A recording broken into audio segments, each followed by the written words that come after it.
የአብርሽ አባት ሚስጥሩን ዘረጋግፈው አወጡ። ምን እንደሆነ በዚህ ቪዲዮ ለምነግራችሁ ይሆናል። እንግዲህ ቪዲዮ ሲጀምሩ ላይክ፣ ቻናሉ ሰብስክራይብ ማድረግ እንዳረሱ የኔ ውድና እንቁ የሆናችሁ ቤተሰቦቼ። የአብርሽ አባት ያሉትም ልጄ ላይ ያስጠነቀለችው ሄርሜላ ናት። ልጄ ላይ ይሄንን ሁሉ ነገር ያደረገችው ሄርሜላ ናት። በፊትም እኔ ያልተናገርኩት ልጄ ጭንቅላቱ ይጎዳል ብዬ ነው ያልተናገርኩት እንጂ ሄርሜላ እንደሆነችማ ሁላችንም እናውቃለን ሲሉ የአብርሽ አባት ጋሼ ተናግረዋል። በጣም የሚገርም ነገር ነው። እንግዲህ የአብርሽ አባት ሚስጥር የተናገሩት ማለት ነው።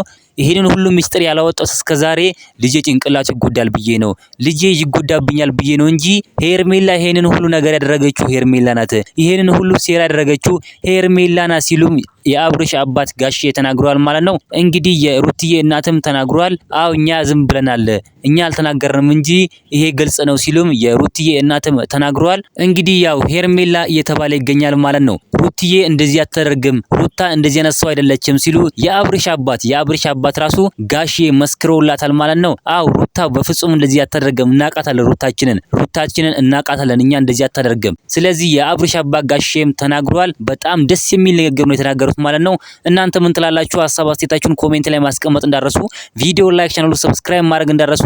በሌላ ቪዲዮ እስከምንገናኝ በያላችሁበት የዓለም ዳርቻ ሰላማችሁ ብዝት ይበልልኝ። ደህና ሁኑልኝ።